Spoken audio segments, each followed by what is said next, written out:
Hello friends, welcome to my YouTube channel study with Premchand sir. Friends, आज हम chapter लेकर के आए हैं हिंदी भाषा का इतिहास। हिंदी भाषा के इतिहास और मुख्य तथ्य से संबंधित वस्तुनिष्ठ प्रश्न को हम लोग देखेंगे। आइए फ्रेंड्स, बिना लेट किए वीडियो को प्रारंभ करते हैं। क्वेश्चन नंबर 1, मध्यकालीन अरबी तथा फारसी साहित्य में भारत की भाषाओं के लिए किस शब्द का प्रयोग मिलता है? रिक्ता, दुहा, जबान हिंद, हिंदी। इसका करेक्ट आंसर होगा ऑप्शन नंबर सी, जबान ए हिंद। नेक्स्ट क्वेश्चन, खालिक बारी किसकी रचना है? खालिक बारी किसकी रचना है? ये अमीर खुसरो की रचना है। खालिक बारी अमीर खुसरो की रचना है। नेक्स्ट क्वेश्चन, खड़ी बोली हिंदी में सर्वप्रथम रचना करने वाले कवि का नाम? तो खड़ी बोली हिंदी में सर्वप्रथम रचना करने वाले कवि अमीर खुसरो जी हैं। कौन है? अमीर खुसरो जी हैं। नेक्स्ट क्वेश्चन, हिंदी के उद्भव का सही क्रम है? तो हिंदी के उद्भव का सही क्रम, सबसे पहले पाली की उत्पत्ति हुई, फिर प्राकृत की, फिर अपभ्रंश की और लास्ट में अवहट्ट की। इसलिए ऑप्शन नंबर ए करेक्ट होगा। हिंदी के उद्भव का सही क्रम है पाली, प्राकृत, अपभ्रंश, अवहट्ट। ठीक है। नेक्स्ट क्वेश्चन, अपभ्रंश को पुरानी हिंदी किसने कहा है? अपभ्रंश को पुरानी हिंदी चंद्रधर शर्मा गुलेरी जी ने कहा है। नेक्स्ट क्वेश्चन, साहित्यिक अपभ्रंश को पुरानी हिंदी किसने कहा था? तो साहित्यिक अपभ्रंश को पुरानी हिंदी आचार्य रामचंद्र शुक्ल जी ने कहा था। मोस्ट इंपॉर्टेंट क्वेश्चन है फ्रेंड्स। अपभ्रंश की उत्तरकालीन अवस्था का नाम? तो अपभ्रंश की उत्तरकालीन अवस्था क्या है? अवहट्ट है। ठीक है, क्योंकि आपको पता है कि सबसे पहले पाली, प्राकृत, उसके बाद फिर लास्ट में जो है अवहट्ट है। ठीक है। नेक्स्ट है सौरसेनी अपभ्रंश में किस उपभाषा का विकास हुआ? तो सौरसेनी अपभ्रंश में राजस्थानी उपभाषा का विकास हुआ था। सौरसेनी अपभ्रंश में राजस्थानी उपभाषा का विकास हुआ था। नेक्स्ट क्वेश्चन, अपभ्रंश और पुरानी हिंदी के मध्य का समय क्या कहा जाता है? तो अपभ्रंश और पुरानी हिंदी के मध्य का समय संक्रांति काल कहा जाता है। नेक्स्ट क्वेश्चन, चंद्रधर शर्मा गुलेरी ने किसको पुरानी हिंदी का नाम, हिंदी का प्रथम कवि माना है? प्रश्न को देखते हैं। चंद्रधर शर्मा गुलेरी ने किसको पुरानी हिंदी का प्रथम कवि माना है? तो करेक्ट आंसर होगा रामानुज को। ठीक है। नेक्स्ट क्वेश्चन, अपभ्रंश को प्राकृत भाषा हिंदी किसने कहा है? अपभ्रंश को प्राकृताभाष हिंदी किसने कहा? तो रामचंद्र शुक्ल जी ने अपभ्रंश को प्राकृताभाष हिंदी कहा है। नेक्स्ट क्वेश्चन, पंजाबी का विकास अपभ्रंश के किस रूप में हुआ है? तो पंजाबी का विकास अपभ्रंश के पैसाची रूप में हुआ है। नेक्स्ट क्वेश्चन की तरफ बढ़ेंगे। क्वेश्चन नंबर 13, बिहारी, बांग्ला, उड़िया और असमिया भाषाओं का उद्भव किस अपभ्रंश से हुआ है? तो मागधी अपभ्रंश से हुआ है। बिहारी, बांग्ला, उड़िया और असमिया भाषाओं का उद्भव मागधी अपभ्रंश से हुआ है। नेक्स्ट क्वेश्चन, अर्धमागधी अपभ्रंश से किसका विकास हुआ है? तो अर्धमागधी अपभ्रंश से, इसमें से ऑप्शन है पश्चिमी हिंदी, पूर्वी हिंदी, मराठी हिंदी, गुजराती हिंदी। इसका करेक्ट आंसर होगा पूर्वी हिंदी। पूर्वी हिंदी जो है अर्धमागधी अपभ्रंश से विकास हुआ है इसका। नेक्स्ट है सुमेलित कीजिए। देखिए, तो इधर दिया हुआ है अब सौरसेनी, पैसाची, मागधी, अर्धमागधी। ठीक है, और ये दिया हुआ है बोलियां। तो इसका मिलान करना है। तो राजस्थानी जो है सौरसेनी अपभ्रंश से, लहंदा पैसाची से, असमिया मागधी से और पूर्व हिंदी अर्धमागधी से संबंधित है।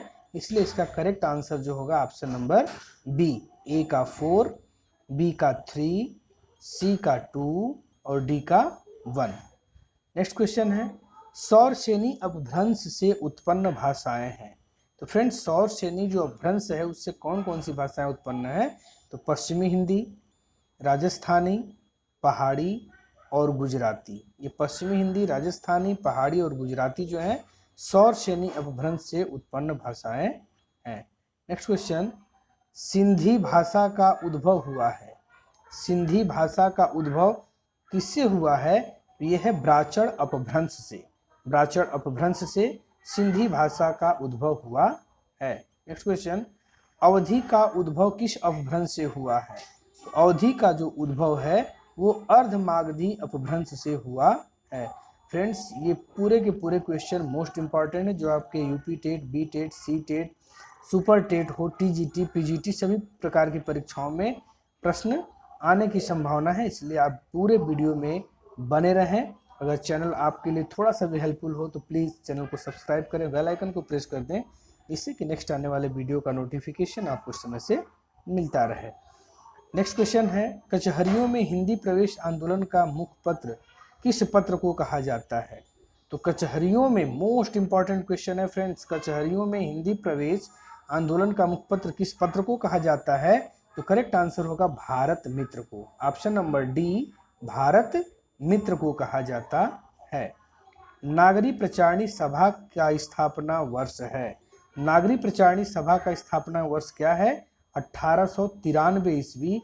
ऑप्शन नंबर ए करेक्ट है। 1893 ईस्वी में नागरी प्रचारणी सभा की स्थापना हुई थी। नेक्स्ट क्वेश्चन नागरी प्रचारणी सभा के संस्थापकों में थे। तो नागरी प्रचारणी जो सभा थी उसके संस्थापकों में कौन कौन थे? कौन कौन लोगों ने मिलकर के इसकी स्थापना की थी? इसका आंसर होगा शिव कुमार सिंह और बाबू श्याम सुंदर दास। तो शिव कुमार सिंह और बाबू श्याम सुंदर दास जी ने नागरी प्रचारणी सभा की स्थापना की थी। ठीक है, आइए नेक्स्ट क्वेश्चन पे हम लोग चलते हैं। Question number 22। काशी नागरी प्रचारणी सभा के संस्थापकों में कौन नहीं है? प्रश्न को ध्यान से देखेंगे कि काशी नागरी प्रचारणी सभा के संस्थापकों में कौन नहीं है।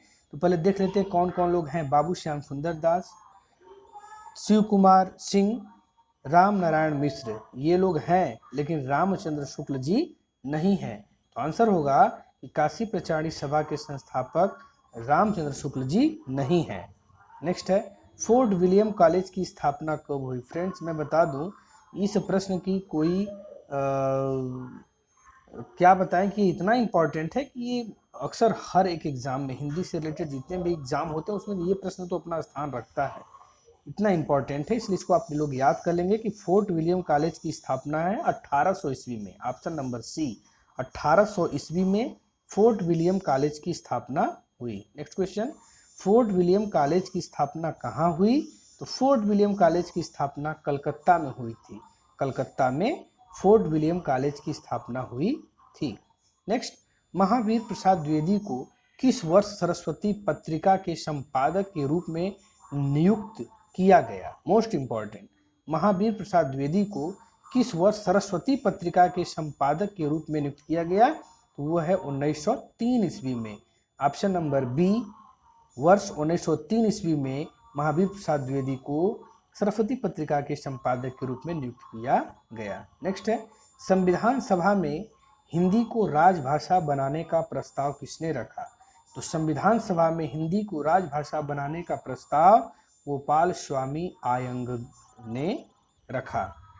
Option number A Gopal Swami Iyengar ने संविधान सभा में हिंदी को राजभाषा बनाने का प्रस्ताव रखा था। नेक्स्ट क्वेश्चन भारतीय संविधान में हिंदी को मान्यता कब मिली?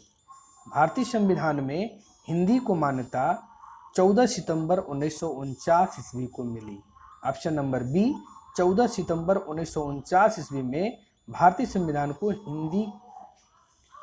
संविधान में हिंदी को मान्यता मिली। नेक्स्ट है भारतवर्ष के लिए हिंदी भाषा का नाम सबसे पहले किसने सुझाया? तो भारतवर्ष के लिए हिंदी भाषा का नाम सबसे पहले मदन मोहन मालवीय जी ने सुझाया था। नेक्स्ट है भारतीय भाषाओं को भारतीय संविधान की किस अनुसूची में शामिल किया गया है? तो भारतीय भाषाओं को भारतीय संविधान की अष्टम अनुसूची में शामिल किया गया है? फ्रेंड्स ऑप्शन नंबर बी 8वीं अनुसूची। इस वीडियो का लास्ट क्वेश्चन है, संविधान के किस अनुच्छेद में कहा गया है कि संघ की राजभाषा हिंदी और लिपि देवनागरी होगी? तो फ्रेंड्स अनुच्छेद 343 343 option number A, option number A 343 अनुच्छेद में कहा गया है कि संघ की राजभाषा हिंदी और लिपि देवनागरी होगी। फ्रेंड्स इस वीडियो में इतना ही, नेक्स्ट वीडियो में पुनः मिलते हैं, तब तक के लिए धन्यवाद।